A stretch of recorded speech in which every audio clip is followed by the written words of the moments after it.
Comme vous le savez, c'est le doyen d'âge qui préside. C'est un privilège dont je me serais passé, mais enfin, je l'ai assuré. Et donc, à mes côtés, c'est la plus jeune. Et je vais d'abord lui laisser la parole pour que je dise un mot. Donc, je laisse la parole à Sophie Marie. Mesdames et messieurs, mes chers et chers collègues, je vous avoue que c'est un peu impressionnant pour moi aujourd'hui. Et en cet instant, je ne vous cacherai ni mon émotion, ni les sentiments de fierté et de responsabilité que je ressens pour la mission qui m'est confiée et la confiance qui m'a été témoignée. Cette mission, je veux l'assumer avec toute ma détermination, toute mon énergie, avec pour objectif l'intérêt général, celui de la Lozère, des Lozériennes et des Lozériens. Je saurai pouvoir compter sur l'expérience que vous ne manquez pas de partager avec moi. Je vous remercie. Un taux de participation très élevé, avec 68%, l'un des meilleurs de France. 5 cantons qui dépassent 70%. Lacanau, Chirac, Grandrieux, Saint-Alban et Saint-Étienne-du-Val-d'Oise. Un Front national contenu autour de 10%. Et enfin, un changement de majorité départementale dans un contexte national difficile. La Lozère étant le seul département de France à basculer à gauche avec 7 cantons de retraite, nous avons fait la une des médias, il n'y a qu'à voir d'ailleurs. Restait à savoir qui serait la candidate ou le candidat de la nouvelle majorité à la présidence. Malgré la pression et en l'absence de médecins au sein du groupe, l'accouchement fut laborieux, mais comme l'on sait, un beau bébé peut naître d'un accouchement difficile. Je ne doute pas un seul instant que ce matin, votre vote traduise le changement annoncé. Après plus de 50 années de règne sans partage de la part de la droite, il n'y a rien d'anormal à ce que l'alternance se fasse. Toutes les conditions sont réunies pour qu'une majorité progressiste élise un ou une présidente progressiste. Aujourd'hui, nous sommes dans un environnement économique et social difficile. Au plan national, nous devons assumer un endettement abyssal et le gouvernement a décidé de restreindre les dotations budgétaires en direction des collectivités. Notre département n'échappe pas à ces contraintes budgétaires. Avec 140 millions d'euros de budget, nous rencontrons des problèmes pour assurer toutes nos missions. À ce jour, nous avons connaissance des compétences qui relèvent du conseil départemental et des compétences qui relèvent de la future grande région. Dans les jours qui suivent, une conférence régionale fixera de manière plus précise les interventions de chacune des collectivités. Avant de clore mon intervention, pour passer à l'élection de la présidence, je veux rassurer tous nos partenaires institutionnels, ainsi que l'ensemble du personnel, et leur dire qu'ils n'ont aucune inquiétude à avoir. Nous souhaitons travailler avec tous. Vous avez des compétences, et il est indispensable de les mettre au service de notre département, au service de l'ensemble des collectivités et au service de tous ceux, professionnels comme usagers, qui veulent que notre Lozère réussisse et aille de l'avant. Merci à tous. Le candidat du groupe de droite, Alain Struck.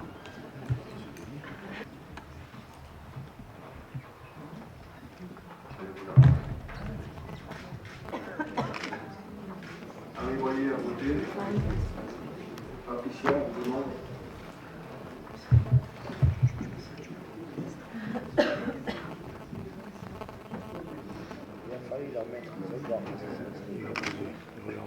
Ensuite, Comtesse a voté. Ensuite, Sabine Dalle.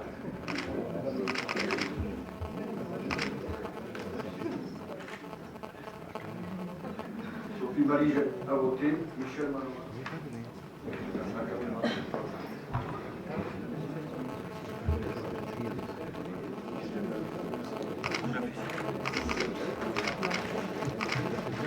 Sophie Martel a voté.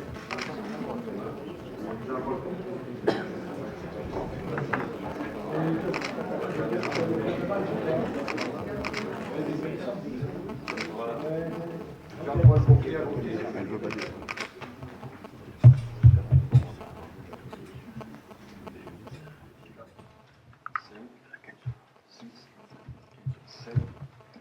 Neuf Alain Astruc.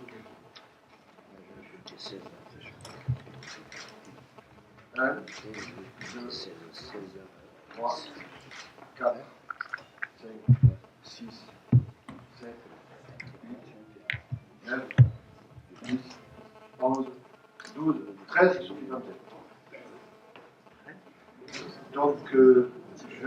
J'acclame Sophie Pantel élue.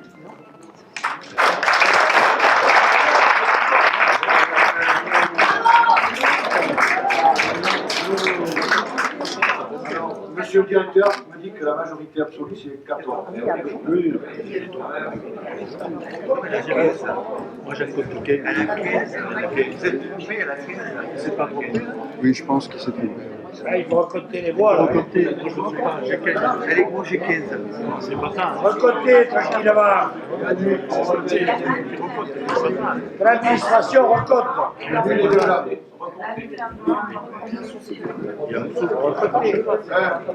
2, 3, 4, 5, 6, 7, 8, 9, 10, 11, 12, 13, 14. Oui. Voilà.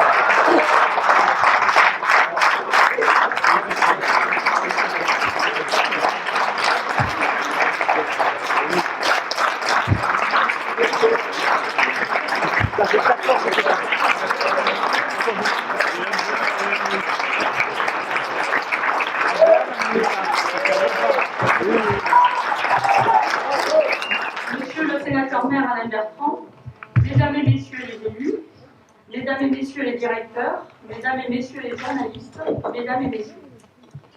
C'est avec beaucoup d'émotion que je prends la parole au sein de cette assemblée en qualité de présidente du conseil départemental de la Lozère. Je tiens à remercier mes collègues qui, par leur suffrage, m'accordent leur confiance. Je serai la première présidente de gauche à présider le département et la seconde femme, après Madame Barbou, qui a supporté des dossiers structurants, notamment en matière de culture. La Lozère a basculé à gauche dans un contexte défavorable pour nous, grâce à une majorité élargie. C'est en effet historique, mais ce n'est pas le fruit du hasard. Cette victoire est le résultat de longues années de lutte et de combat, assumées par des hommes et des femmes engagés, qui ont permis de faire progresser nos idées, notamment au sein de cette assemblée départementale, comme Jacques Gasperin, Claude Faes, André Platon, Claude Loriol, André Hugon, Michel Monod, Fortuné Chabrol, et bien sûr Jean-Claude Chazal, qui est présent dans la salle et que je remercie, qui a beaucoup donné et œuvré pour la Lozère, et que je salue. C'est surtout une victoire collective, grâce au travail réalisé par les élus d'opposition au sein du groupe Lozère Gauche Unie, que nous étions encore il y a quelques jours, grâce au travail aussi réalisé dans chacune des communes lozériennes, et en particulier à Mende avec le sénateur maire Alain Bertrand. Et c'est aussi grâce au travail réalisé par l'ensemble des forces de progrès. À cet instant de cette intervention, je voudrais avoir une pensée pour les élus de cette assemblée qui l'ont quittée, soit par choix, soit à la suite du verdict des urnes. Jean-Claude Chazal, Michel Pironon, Marjorie Massador, Henri Blanc, Philippe Rochoux, Alain Argilier, Jean Aldebert, Jean-Noël Bougeron, Pierre Hugon, Jean-Paul Bonhomme, Gilbert Rouversin, Pierre Morel, Pierre Lafont, Jean Roujon, François Gaudry et Jean de Lescure.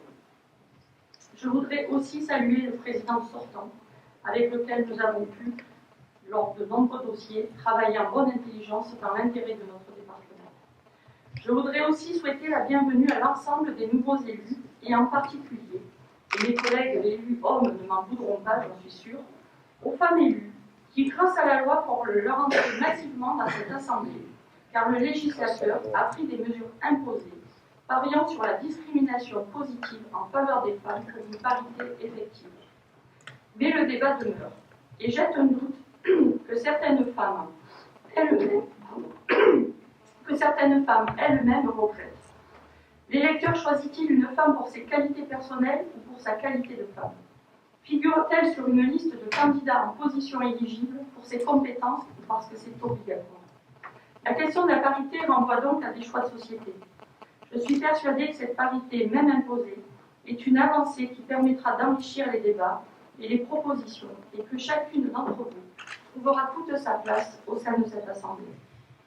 Notre action s'inscrira dans le cadre de valeurs progressistes, la liberté, la solidarité, l'égalité, la fraternité et l'ouverture. Il n'y aura pas de sectarisme au sein de cette Assemblée et le respect des personnes devra être la condition sine qua non à toute discussion ou prise de parole, et j'y veillerai. Pour les élus du groupe majoritaire, s'engager en politique, c'est ne pas se satisfaire du monde tel qu'il est. C'est vouloir changer la société. C'est être révolté contre les injustices et vouloir une vie meilleure pour nos concitoyens, tout en respectant l'émancipation complète de la personne humaine. J'inscrirai donc mon action par la tradition de l'humanisme et de la démocratie. C'est la raison pour laquelle nous donnerons des moyens à l'opposition, moyens qui, pour mémoire, nous avaient été refusés en d'autres temps. Tous les élus de l'Assemblée pourront participer à la commission permanente et aux commissions organiques. Je souhaite que la nouvelle opposition soit aussi constructive que ce que nous l'avons été et que nous puissions nous retrouver sur de nombreux dossiers. Parce que ce qui nous rassemble aujourd'hui dans cette Assemblée, c'est notre volonté, à nous tous, de faire réussir la Lozère. Nous avons été élus pour travailler et améliorer le quotidien des Lozériens et Lozériennes. Les chantiers ne manquent pas en matière de développement économique pour les entreprises, l'artisanat, l'agriculture, le tourisme, le désenclavement numérique, la mobilité, les politiques en faveur de la jeunesse, l'insertion, et je pourrais continuer encore longtemps. Nous travaillerons avec des schémas départementaux pour mettre en œuvre une véritable politique d'aménagement du territoire. Deux grands axes structureront notre action. Le développement économique, en lien étroit avec la région, qui est le nouveau chef de file et qui assume l'autorité de gestion des fonds européens, d'une part. Et d'autre part, nous travaillerons sur l'attractivité du territoire avec son corollaire, l'accueil et le maintien de nouvelles populations. Cette thématique, nous la menons pour beaucoup d'entre nous déjà depuis des années sur nos territoires. Les enjeux pour notre département sont multiples. Premièrement, il va nous falloir assurer pleinement nos compétences propres, l'action sociale, les collèges et les routes. Il va falloir adapter et accompagner notre territoire au changement des modalités de l'action publique. Je pense notamment aux appels à projets, ce qui veut dire structurer le territoire, tout en respectant l'autonomie des collectivités, mais apporter une véritable ingénierie. Et c'est bien là que se trouve la plus-value aujourd'hui du département, au-delà des compétences propres.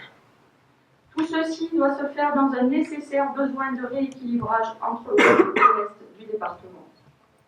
Je tiens à préciser ici qu'en aucun cas, cela se traduira par un nombre d'accompagnement des dossiers à l'ouest, mais cela se traduira par un rattrapage du retard dans certains domaines à l'est, et je pense en particulier aux routes.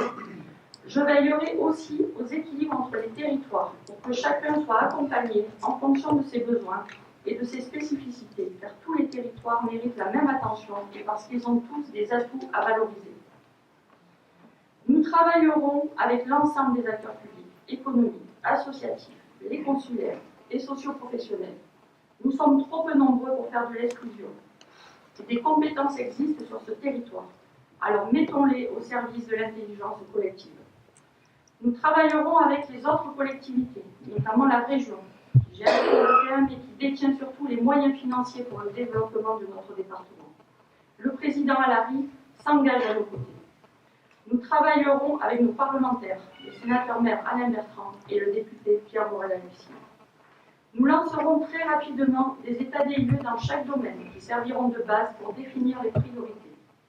Afin de relancer rapidement la commande publique de nos collectivités, pour soutenir les entreprises, nous procéderons à un report de la contractualisation et procéderons très rapidement à des individualisations pour des dossiers prêts à démarrer. De plus, au moment où beaucoup de nos concitoyens souffrent, je proposerai une baisse des indemnités des élus et une réduction du train de vie de notre institution. Très rapidement, j'irai à la rencontre de nos agents au sein des différentes structures que je sais inquiets au sujet des transferts de compétences. J'irai aussi à la rencontre des acteurs locaux pour établir une nouvelle dynamique de développement. Dans un moment, je soumettrai à votre vote la constitution de la commission permanente, la désignation des vice-présidents. Il y en aura un par canton membre de la majorité qui représenteront les différentes sensibilités de notre groupe. Je proposerai aussi à l'Assemblée de constituer 8 commissions organiques qui seront resserrées parce qu'elles tiennent compte d'une part des compétences propres attribuées à notre institution, mais d'autre part des compétences partagées avec la région. Un vote sera aussi soumis à votre approbation pour les délégations à la présidente. Enfin, une instruction très récente impose à chaque exécutif de rappeler les principes inscrits dans la charte de l'élu, que je vous lirai tout à l'heure. Je placerai ce mandat sous le signe du rassemblement, de l'ouverture, de la transparence, de l'écoute et de la proximité. La nouvelle majorité est déterminée à faire réussir notre département. Nous sommes prêts à l'élargir sur la base des orientations que j'ai évoquées précédemment. C'est une équipe renouvelée, complémentaire, diverse dans ses sensibilités et qui sera tout entière au service des Lozériens et Lozériennes. Je serai aussi une présidente du conseil départemental à temps complet. Je tiens à saluer Laurent Suot, qui sera à mes côtés comme premier vice-président et qui occupera des responsabilités importantes pour le développement de notre département. Je remercie Alain Bertrand pour avoir accepté un accord global que nous allons faire vivre ensemble et qui permettra de mobiliser l'État, la région au service de la Lozère. Enfin, je veux remercier ma famille. Ce n'est jamais facile pour eux, en particulier ma fille et mes parents, sans lesquels je ne pourrais pas m'investir autant pour assumer mes mandats. Je veux aussi saluer mon colistier, Francis Cortés, qui a fortement contribué à notre victoire et qui, à chaque étape, et également à chaque étape qui nous a conduits à cette séance. Je voudrais aussi remercier nos deux remplaçants, Christine Zalakas et Christophe Franck, qui sont aussi là. Et sans eux aussi, nous ne serions sûrement pas là. Je voudrais aussi remercier les très très nombreuses personnes qui m'ont toujours soutenue, encouragée, qui ont été de tous les combats depuis 2001. Je ne prendrai pas le risque de les citer un par un, parce que j'en oublierai certainement. Ils se reconnaîtront avec une pensée particulière pour mon territoire d'élection qui m'a toujours fait confiance. La tâche qui nous attend est immense. Le contexte est difficile. Nous mesurons pleinement les difficultés à venir. Nous sommes prêts à faire face, à assumer nos responsabilités et donner enfin de l'ambition à notre département. Nous proposons à chaque Lozérien, à chaque Lozérienne, des Cosses, de la Margeride, des Cévennes, de la vallée du Lot, du Mont-Lozère, des Gorges ou du Mont-Étoile, de s'inscrire dans cette nouvelle dynamique et d'être tous et toutes les ambassadeurs de notre département derrière une seule bannière, la Lozère. Vive la France, vive la République et vive la Lozère.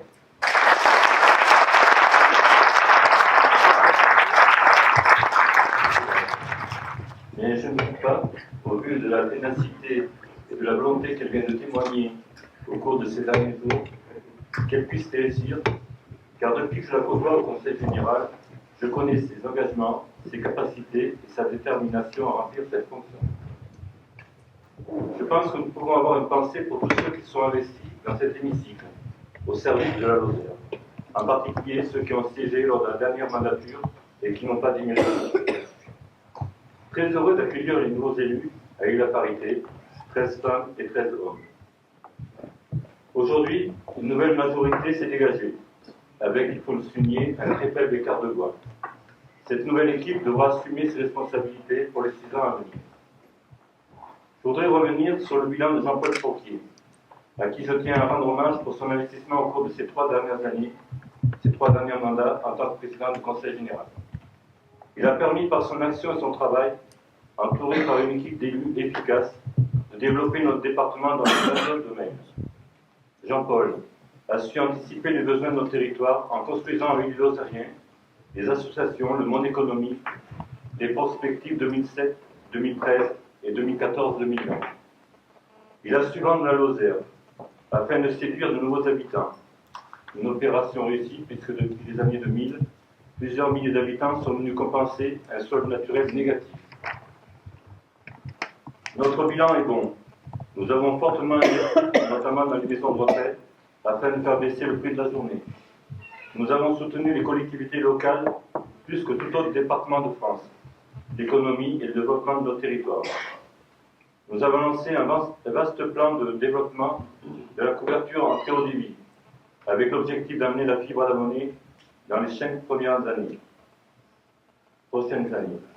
Enfin, je sais, Jean-Paul, ton implication sur les questions de dotation et de péréquation. Tout cela pour dire qu'au nom de tous mes collègues, je souhaite une nouvelle fois te remercier pour ton engagement total au service de notre Lozère. Je tiens aussi à souligner le rôle déterminant de nos directeurs et de l'ensemble du personnel très dévoué à la cause du département. Je remercie les collègues qui ont soutenu ma candidature à la présidence du conseil départemental. Un beau témoignage de confiance. De nombreux Lozériens ont appuyé cette démarche. Et quand on constate le résultat du vote de tout à l'heure, l'unanimité ne s'est pas faite sur ma candidature. Je le regrette parce que j'avais décidé de représenter une équipe et cette équipe n'allait pas au rendez-vous. Alors je n'en sais pas les raisons, mais j'en prends acte. Et ce que je voulais dire après, en intervenant en tant que peut-être représentant d'un groupe, et je veux le dire à titre personnel. Donc je ne serai pas candidat à aucun poste de président, mais j'ai bien compris que la volonté de Sophie, je la respecte. Je souhaite m'investir dans les commissions qui seront mises en place, être présent, disponible, au service et dans l'intérêt de l'ensemble des Lozériens et des Lozériennes. Bien conscient des difficultés actuelles que nous traversons, j'aurai un engagement fort et ferai part de mes propositions de mes idées dans le respect de la démocratie. C'est ce que j'ai fait depuis des années, que je continuerai à faire. Les enjeux de demain sont importants. Je serai vigilant et j'apporterai ma contribution pour faire avancer et réussir notre beau département de la Lozère.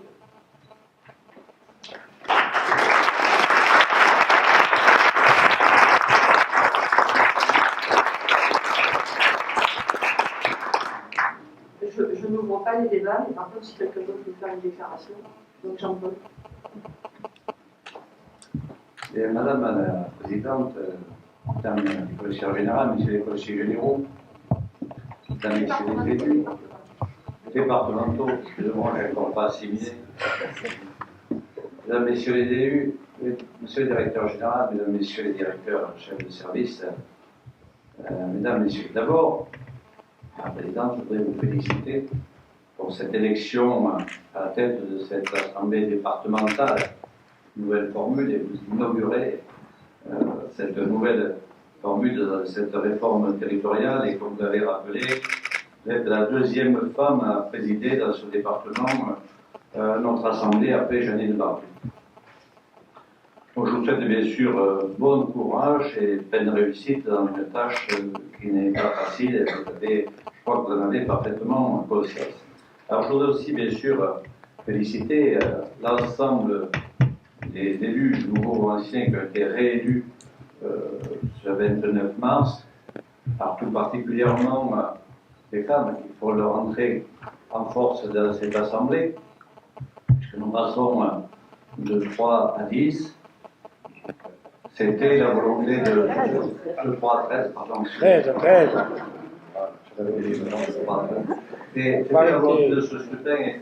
Si je reconnais un seul mérite à ce scrutin, c'est celui-là, c'est d'établir la parité, parce que pour le reste, nous aurons l'occasion d'en reparler, mais le fait d'être élu sur une liste, en binôme, mais sur une liste avec des remplaçants, et que chacun retrouve après sa liberté d'exercer séparément et librement sa fonction, posera dans le temps des problèmes, je suis certain. Mais nous en reparlons. Alors, d'abord, vous dire aussi ma satisfaction d'avoir été élu dans ce nouveau canton de la Canoë, avec, comme on dit, puis nos deux remplaçants, Simon et Colmanzac, canton qui n'était pas évident, pas facile, puisque nous étions 3 sortants, nous aurions pu être 4, et un peu dans le virage, et nous avons après une campagne active et dynamique, et nous terminons avec 55% des suffrages. Donc, je crois pouvoir dire que c'est quand même un bon score, un bon résultat, et que le bilan du département a aidé aussi, je pense, à notre faveur. Alors, moi aussi, un mot pour tous mes collègues qui ne se sont pas représentés ou qui n'ont pas été élus lors de ce scrutin. Tout particulièrement pour tous ceux avec qui j'ai travaillé au cours de ces 10 ans, qui étaient à mes côtés, président de commission, qui m'ont accompagné dans cette tâche pour conduire le département. Ça a été un travail en équipe, un travail collectif, et je les remercie très chaleureusement pour tout ce qu'ils ont fait à mes côtés. Alors, bien sûr, je ne proteste pas la victoire de la gauche dans ce département. On me permettrait quand même de minimiser la défaite de la droite, puisque nous terminons, comme on l'avait rappelé, avec 6 cantons à droite et 6 cantons à gauche, et puis il y avait un canton sans étiquette qu'on a eu beaucoup de mal à classer tout au long de cette semaine. Mais on a fini par aboutir. Rappelez aussi que nous sommes quand même encore majoritaires en voix dans ce département, puisque la droite comptabilise 60% des voix encore. Alors nous savions que ce redécoupage rendait le scrutin incertain, difficile. Contrairement aux anciens cantons, nous aurions eu bien sûr beaucoup moins de soucis à nous faire. Pour pouvoir dire que nous ne sommes pas battus sur le bilan, nous avions un bon bilan reconnu. Je remercie d'ailleurs Alain Astruc pour ses propos et les propos qu'il vient de tenir sur ce sujet. Je n'ai pas entendu de critiques majeures pendant la campagne sur ce sujet. Alors bien sûr, la critique des candidats, mais c'est normal pendant la campagne. Mais écoutez, j'attends de voir ce que vous allez nous proposer de nouveau dans ce nouveau mandat qui serait de nature à modifier ce que nous avons fait jusqu'à aujourd'hui. Alors on a parlé aussi d'un manque d'ambition. Alors moi je dis manque d'ambition, non. Manque de moyens, oui. Et vous serez très vite rattrapé par la dure réalité de la gestion quotidienne et le manque de moyens. Je l'ai rappelé souvent dans cette assemblée et j'ai mené de nombreux combats sur le sujet parce que les moyens n'arrivent pas tout seuls, il faut se battre, il faut aller les chercher. Combat l'ADF, l'Association des départements de France, combat auprès des parlementaires pour essayer de majorer nos dotations, la péréquation, tout ce qui fait nos financements du département. Je crois pouvoir dire que j'ai obtenu des résultats sur ce sujet, un peu moins, c'est vrai, durant les 2 dernières années, dans lesquelles j'ai été moins entendu, mais vous comprendrez pourquoi. Donc je l'ai dit, je le rappelle et je renouvelle les remerciements à Alain Astruc pour ses propos, pour l'ensemble de ce qu'il a dit. Et c'est vrai qu'au-delà de nos compétences obligatoires, nous avons beaucoup œuvré, et là, par la volonté de la majorité départementale, dans des domaines qui étaient facultatifs, domaine économique. Je rappelle que nous avons créé l'agence qui s'appelle Lozère Développement, qui a obtenu des résultats, des aides aux collectivités locales, et aides aux collectivités locales sans discrimination, le monde associatif, nous avons largement soutenu, qu'il s'agisse des domaines culturels, sportifs ou d'animation. Nous avons aussi créé déjà de l'ingénierie avec Lozère Ingénierie, Lozère Énergie, et puis aussi de l'ingénierie à disposition des territoires dans ces nouvelles réformes qui se dessinent, dans la nouvelle réforme qui se dessine aujourd'hui. Je veux parler des pôles d'équilibre territoriaux par exemple. Alors il est un projet particulier pour lequel je revendique la partenariat, c'est la couverture haut et très haut débit du département. J'en ai fait une priorité, sinon la priorité des priorités, dès mon arrivée ici à l'Assemblée départementale en tant que président. 8 ans de travail, avec à mes côtés Patrice Léger, président de la commission. Nous avons créé l'autoroute numérique le long de la 75 avec les 6 départements, avec la région Languedoc-Roussillon.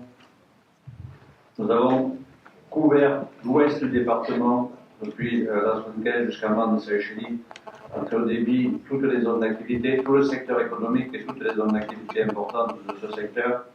C'est aujourd'hui effectif et donc efficace pour les entreprises qui s'y trouvent.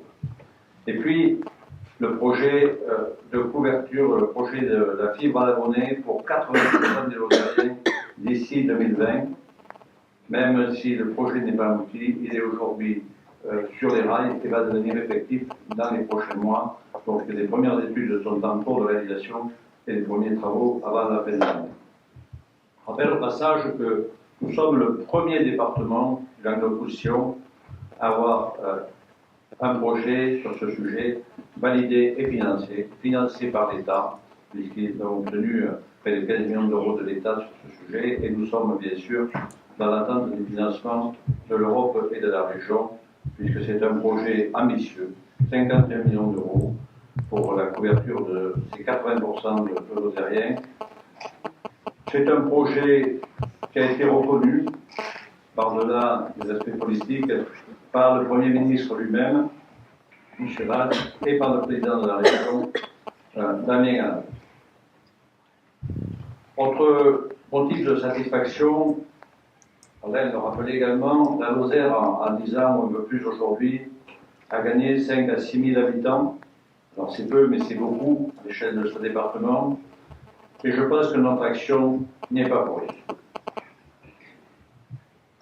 Permettrait également de saluer le travail des directeurs, d'abord, alors directeur de cabinet avec qui j'ai travaillé, M. Deven et M. Tardieu, qui est arrivé, lui, depuis peu, avec le directeur général des services, Eric Morantille, je peux dire être un grand directeur, qui a su, bien sûr, manager les différentes équipes et veiller au bon fonctionnement de cette collectivité qui compte aujourd'hui 700 agents.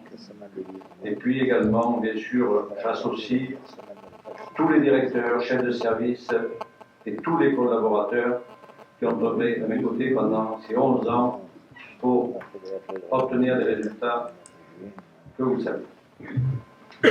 Alors c'est aussi pour eux et avec mes collègues que je me suis engagé dans ce combat que je savais difficile. Je quitte la fonction de président du conseil départemental avec le sentiment d'avoir rempli cette tâche avec passion et détermination au service de la Lozère. Voyez-vous, même le sénateur maire a dit un jour que j'étais un excellent président. J'en profite parce que ça n'a peut-être pas duré, mais en tout cas, il l'a dit. Donc je resterai un conseiller départemental vigilant, mais un opposant constructif, parce que j'aime ce département. Je resterai actif, bien sûr, dans les échéances à venir, mais à titre personnel, cela me laissera un peu plus de temps pour ma famille que j'ai un peu délaissée, et aussi pour d'autres centres d'intérêt. C'est donc avec un sentiment mitigé, de regret, de tristesse, on ne perd jamais, bien sûr, les bonheurs, sentiment de tristesse et de regret mitigé pour ceux qui m'ont soutenu, que ce soit les élus et les administratifs, mais aussi, je vous l'avoue, un certain soulagement par rapport à une fonction devenue de plus en plus lourde et de plus en plus compliquée. Je vous remercie. Simplement, je voulais te féliciter, Sophie, pour cette excellente élection à la présidence du conseil départemental. Je pense qu'on a su, au cours des 3 derniers jours, trouver l'équilibre qui nous permettait à toutes les forces de gauche et du centre de pouvoir t'amener jusqu'à cette présidence. Donc, je te renouvelle toutes mes félicitations. Je me retrouve complètement dans ce que tu as dit tout à l'heure sur les 3 valeurs de proximité. Donc, c'est ce que je défends aussi, c'est ce qu'on essaye de faire sur la vie de monde au quotidien. Je me retrouve sur la valeur de solidarité, notamment solidarité territoriale. Je pense qu'il faut qu'il y ait un gros travail à faire de ce point de vue-là, et donc on va s'y atteler. Et je me retrouve aussi sur les valeurs de rassemblement. Il faut qu'effectivement on rassemble tous les Lozériennes et les Lozériens autour d'un projet qui soit ambitieux pour la Lozère et qui dynamise ce département. Merci.